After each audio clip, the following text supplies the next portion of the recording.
This is an early prototype that I created in response to the Oculus Rift Kickstarter to explore gameplay possibilities with virtual reality and motion controls.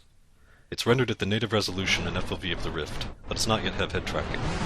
Using the Razer Hydra, I have one-to-one control over the arms of a virtual robot. There are no animations in this demo. I use physical simulation and motor control of the same type used for real robots to make interactions as realistic as possible.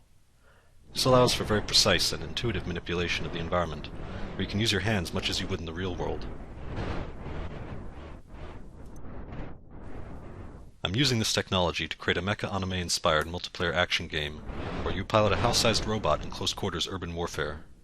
The precise controls allow you to aim your weapon the same way you would a real gun.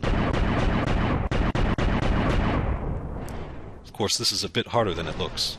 However, you can use both hands to control recoil and aim using large arm movements instead of your wrist.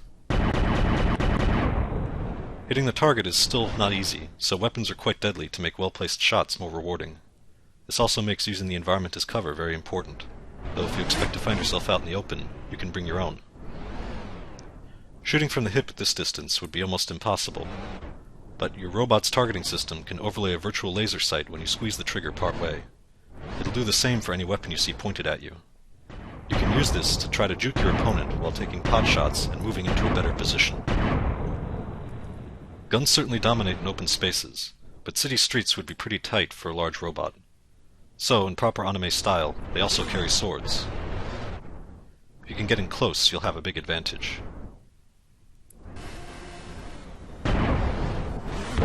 If you don't put a good amount of rotation into your swing, or hit a weak joint, your sword will just bounce off your enemy's armor with little or no damage. But if you get enough velocity to punch through, then it can be a one-hit kill, and the relatively delicate guns are rendered inoperable by the flick of a wrist. I'm tuning this carefully so that you can't do much by flailing around wildly. Once again, there are no pre-made animations for sword fighting. You move your hands and the robot will try its best to follow you exactly. But since everything is simulated, your arms have limited strength and leverage does matter. As you would expect, blocking toward the grip of your sword is more effective than blocking near the tip. But you have to be careful not to expose your hands, as they're easily destroyed. I slowed that practice dummy down so that I would have time to talk, but here is a less forgiving opponent.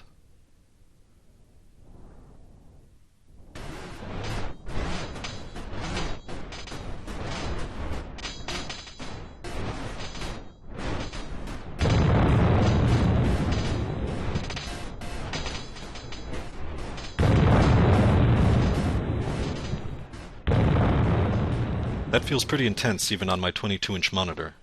I imagine that it could be downright terrifying when it fills your field of view. If anyone is watching this on a Rift prototype, I'm very interested to hear your impressions. I made this and a few other experiments to see what is practical with current input technology. And after working with the Hydra, I strongly believe that this mode of interaction is the best next step for virtual reality.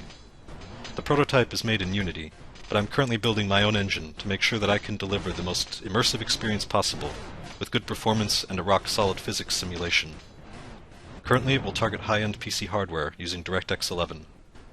Playing without motion controls or a head-mounted display will be possible, but gameplay will be optimized for their use.